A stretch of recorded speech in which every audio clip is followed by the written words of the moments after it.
welcome to Community Focus. I'm your host, Jennifer Marshall-Nealy, and I am here with my friend, I'm going to say friend, Congressman John Larson. Congressman Larson, thank you so much for coming.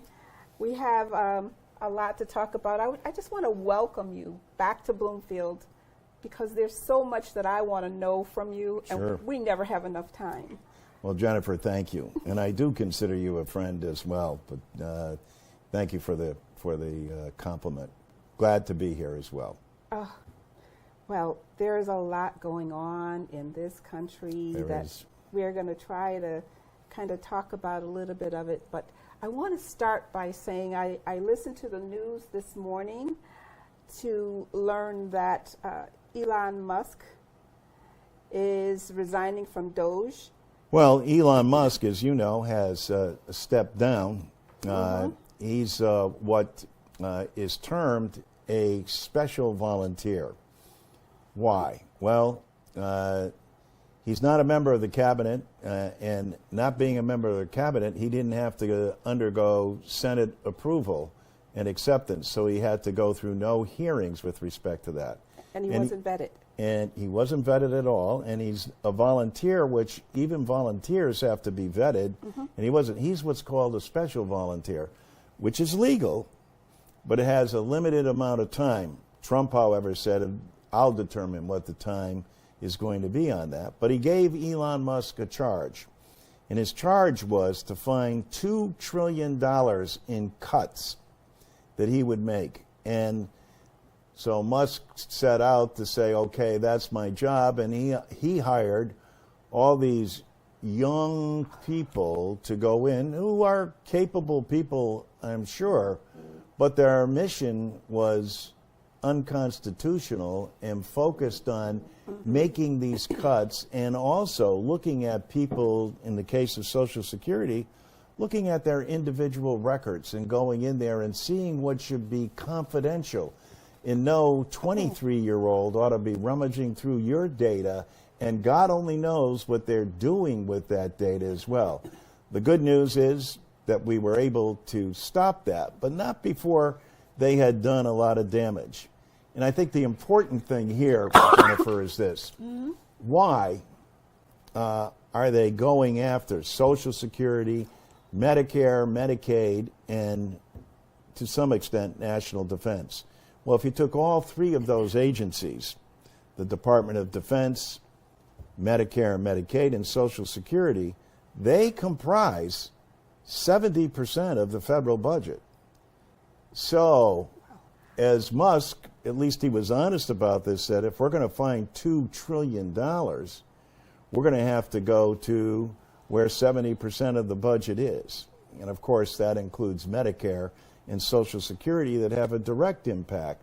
And he would be on television talking about, well, those are the areas that we have to cut. Now, of those three agencies, by the way, keeping in mind that he was charged with finding $2 trillion in cuts, there's only one agency of the three that has a trust fund. That's Social Security. You know how much money is in that trust fund? No, I don't. How about $2.7 trillion? So when they say they're looking at cuts, well, now this is the people's money. This is not the federal government's money. It's what I this paid is what into everyone is paid into. And I remind, just at this town hall last night, we had a gentleman stand up and saying, no, it's taxes, et cetera. I said, no, it's called FICA, and you can look on your pay stub because it says federal insurance. And that's what Social Security and Medicare are, insurance. It's called Federal Insurance Act, FDIC. And so it's your money, and it's an earned benefit that is sitting in that trust fund. And listen, previous Republican presidents and others have gone after it because they'd like to privatize Social Security. Because can you imagine how Wall Street would be drooling to get their hands on $2.7 trillion? Now, has Social Security ever missed a payment? No. No. And we don't have to go back to 1929 and the Great Crash. We only have to go back to 2008, 2009 during the Great Recession, where people saw their 401k become a 101k, or they lost their money. During that same time, Social Security never missed a payment. And the other thing, people understand this, but the way the Republicans present it, you would think that Social Security is just a pension plan. It's not. It's not. It provides for spouses. It provides for widows. Children. It provides for children. And it also provides for the disabled. That's right. There's no place in the private sector. And look, we live in one of the insurance capitals of the world. Mm-hmm. But even those insurance companies all agree that Social Security is an essential. To be candid and brutal, it's because they couldn't create a policy like that that covered widows, spouses, children, disability, and a pension, and have it be profitable, and especially amongst working class people and the working poor. So as someone who went to the Aetna school where they used to teach, no, Social Security isn't essential because it provides the floor for all individuals, we'd like to be able to build on that floor and people to invest in other pensions. But Social Security is the mainstay, and people in the private sector, it's also, and I remind my Republicans of this, it's also the safety net for capitalism and entrepreneurialism. Why? Well, because, as Roosevelt knew, you know, what happens if you're in an entrepreneur or you're in capitalism, you have to take risks to open a business and to take out money and to hire Absolutely. people. You know, Absolutely. that's a risk. But what Absolutely. happens, as it did in 1929 when there's a crash and through no fault of people, they lose all their benefits. That's a fault of the system. So Roosevelt said, what we need is a safety net. That safety net is Social Security. Nobody's going to get wealthy on Social Security. People can barely live on it. And the fact, as we discussed earlier, Yes. that the last time Congress enhanced Social Security across the board, Richard Nixon was president of the United States. So that was back in 1971, Jennifer. So it's long overdue. Do you think a few things have changed? If your audience is listening out there, they're going to be saying, oh my God, that's the last time they did anything? And then people say, oh no, wait a minute, didn't Tip O'Neill and Ronald Reagan do something?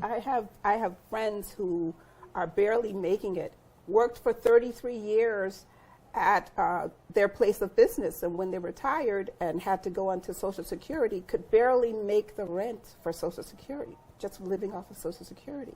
And it hasn't received the increase. Now, there is a COLA in Social Security, but even the AARP has said that's a COLA is based not on what seniors actually pay for, as you've just described, their rent, their mortgages, their pharmaceutical needs, you know, getting things from everything from gas in your car to the food that they purchase at the supermarket. Have prices changed a little since 1971? A little? Yeah, exactly. Exactly. And we're living in a global post-COVID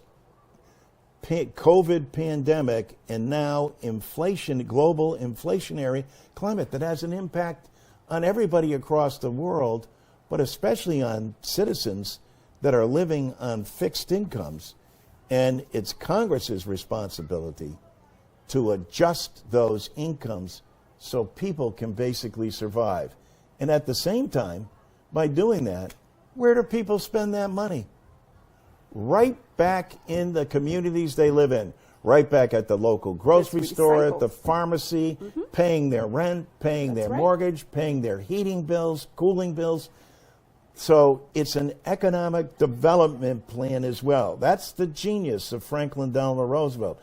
Not only do people get to survive, but the small businesses and the local stores and communities.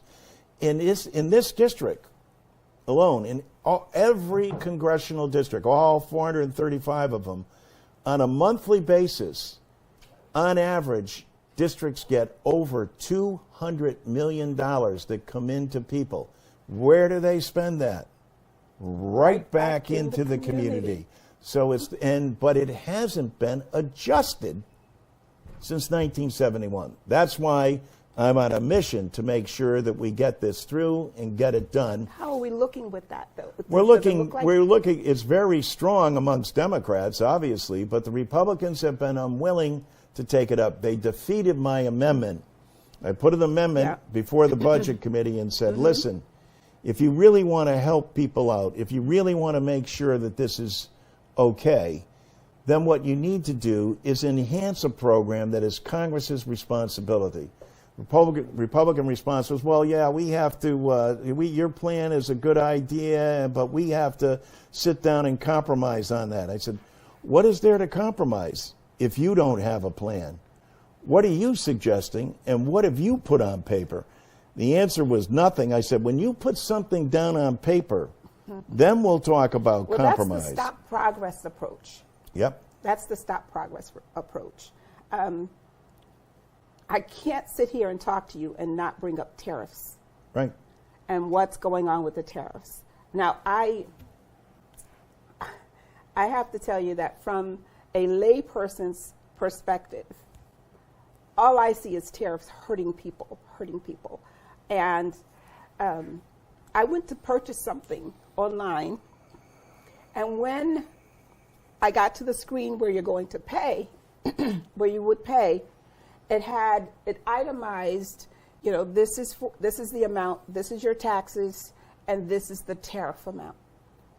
In that, and I backed out of it and says, no, I'm not getting that. I'm not paying a tariff for this product that I'm purchasing. The tariff was $7 and something. So immediately, I send that information to Attorney General Tong's office because I wanted someone to say, this is illegal, or I'm going to take a look at this, or thank you for sending it to me. But people need to pay attention when they're purchasing something, and that's just on the lower end with the tariffs. That's not from, the metals that are coming in for cars or batteries or other parts or whatever. Could you explain to us what's going on with tariffs right now? Well, of course, the president has indicated that what he's going to do, and he's flip-flopped on this several times. But, and I think because of the feedback, not just from ordinary, everyday citizen, but from economists, from accountants, from legal actuaries and attorneys, they've said this is an unwise move. Why? Because the way Trump makes it sound, he's making China and Russia and other places, pay their fair share. They're not paying enough and they need to be paying more. But who ends up paying? The people that end up paying are the consumers, et cetera. So as these economists have pointed out, while tariffs can be a useful economic tool, when you do an across-the-board swath of tariffs, it creates uncertainty. And when you add to that the fact that the president has flip-flopped and changed his mind, as the Supreme Court ruled yesterday, the courts ruled yesterday, that, hey, listen, only Congress has the ability to do that. Now, the Republicans control the House and the Senate and the presidency. So why isn't he taking it there? Because these tariffs end up hurting major American industries, most notably agriculture and food, et cetera. And so it ends up hurting us and our exports to other countries because they're going to be retaliatory against the American tariffs.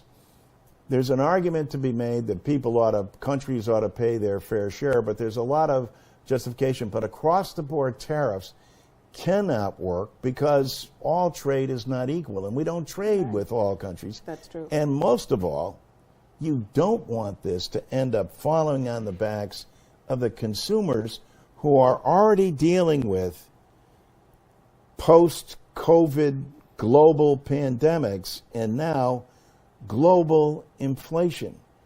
And while the United States is doing better than most places, What the president is doing is making it worse for the very people that need it the most, which is why their budget proposal to give billionaires more tax cuts at the expense of working people, paid for by cutting SNAP, the nation's #1 nutritional program. And that's not just about, people like to say, oh, you mean welfare. No, I mean the nutritional program for the nation that helps the elderly, that helps disabled, that helps veteran, and most of all, helps children. In the wealthiest nation in the world, we're going to let our children go to school hungry? Every single study and statistic will show that you can't possibly succeed if you don't have basic nutrition, etc. So this is way out of line. And to do that and then also remove people from their health insurance program, over 14 million people. So cutting basic nutrition and health care to give billionaires more money. Does Elon Musk, at making over $500 billion, need more money? I don't think so. Well, and I don't think either do Americans. I know I don't think so. But what is the fix? What is the middle ground? How do we stop the Elon Musks of the world from getting into? Well, of course, Democrats, as you know, produced an amendment. And not that Republicans like to say, oh, well, the Democrats just aren't in favor of tax cuts. That's not true. That is not true. We are in favor of it. In fact, Rich Neal, the chairman of the Ways and Means Committee from Springfield, Massachusetts, got up and said, we were ready to work with you. But here's the difference in our proposals. 70% of your tax cut goes to the nation's wealthiest 1%. That means people earning over $700,000 a year. At every forum I do, I ask people, raise your hand if you're making over $400,000 a year. So far, nobody's raised their hand in any forum that I've had, well, except once in East Hartford. And it was someone I knew, and I looked at him, I said, you're making over $400,000? And he looked at me and said, no, but it felt good to raise my hand. And so I can't blame him for that. But you get the point here. So what the Democrat proposal was this. Let's have a tax cut, but let's have it paid for by taking the top rate, which was lowered in 2017 from 39% to 37%, and bring it back up to where it was under Obama and under Clinton, etc. Nobody was hurting back then. No billionaire was suffering under that rate. But by just moving that up, we could pay for the tax cut for the working class and the working families. And listen, people making, under 400,000, and, there's a good number of them, not many, but, they get a break too. So it was a fairer way to do it, and to say in an inflationary period, yes, we want to have more money in people's pockets. But in their proposal, millionaires would get $89,000 in tax cuts. And they say, we give tax cuts to working people. People making $50,000 and below, you get 72 cents a week. Well, gee, I'd like to see you buy a gallon of milk for 72 cents. Exactly. I'd like to see that. I take that back. It's 72 cents a day. You're still not, in other words, you're not going to, it's not proportionate to the need of what people are going through, et cetera. So to say that we're not in favor of tax cuts is wrong. No, we're in favor of tax cuts, but we believe they ought to go to the people that need them the most. And again, where will they spend that money? Right back in the community. It's recycled. Thank you. Exactly. Right back in the community. When I told some of the members of the Greater Hartford Progressive Democratic Women's Club that I was going to be talking with you, and I wanted to know what questions do you want to hear an answer to what is it that's really eating at you. And the majority of these women said, could you ask him what's going to happen with my Medicare? So I'm saying we did talk about Medicare, but these are real live people who want to know, am I going to be able to have Medicare? Well, we're talking today on what is the birthday of President John Kennedy. I wear this pin because Caroline Kennedy gave us these pins on what would have been the president's 100th birthday in 2017. He'd be 108 years old. He looks eternally young and will always stay in our minds that way. Yeah. But he, of course, President Johnson ultimately came and it ultimately passed Congress in 1965. But it was President Kennedy's idea, and of course he was tragically taken from us at too young an age. So the short answer is Medicare will be there. That's what we're fighting for.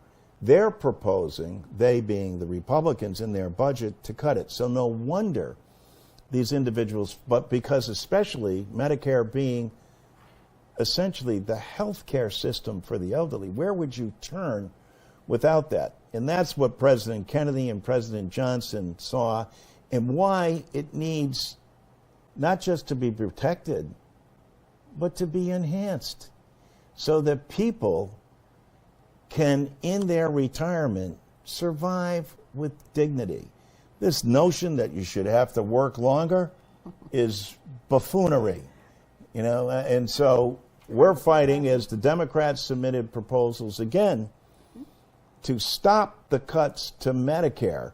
And it's so obvious that they're making cuts to Medicare so they can pay billionaires more money. No one in their right mind, even billionaires, are embarrassed by it, for God's sake. So we think the Senate is going to be able to stop it, but we'll see how strong Trump's influence is on the Republicans. As you know, they control the House and they control the Senate. So if they all stick together, they could pass it. And so people should be concerned. But enough Republicans, there were at least 2 in the House of Representatives that opposed this. And in the Senate, all they need is for 3 to oppose it, and the bill will be stopped. Well, Congressman Larson, this is the end of our show, and I think we should have 50 minutes to cover all of what's happening here. We could use half a day, actually, yes, with all the things that are going on. And I follow you closely. I just want you to know that. I respect you and appreciate everything that you're doing. But I want to thank you for joining us here in Bloomfield today. I look forward to you joining us again. If you would like for me to speak at some of your events where you want a real live situation, I'm more than happy to do that. Well, we're on a mission, and we could use your show to do this. We want to reach out to all citizens and say, tell us your story. Mm-hmm. Those very ladies that you spoke with all have personal stories, and if they're willing to share them, and you know, and they may be willing to share a story but don't want their name used. In any event, we want to make sure that their story is getting out there and post it on our website and take it to the floor of the Congress, because the only way that the public is going to, because the same thing has happened in every congressional district and in every state. And so one of the goals of being a legislator is to educate the public. And what better way to do it through the very words of the people whom these legislative changes impact. That's and right. How it will hurt them. How about we try to help them? Let's do that. Well, thank you for joining us today, and thank My you pleasure, for joining Jennifer. us on Community Focused. I'm Jennifer Marshall-Nealy. I appreciate you sitting in with us. Have a great day.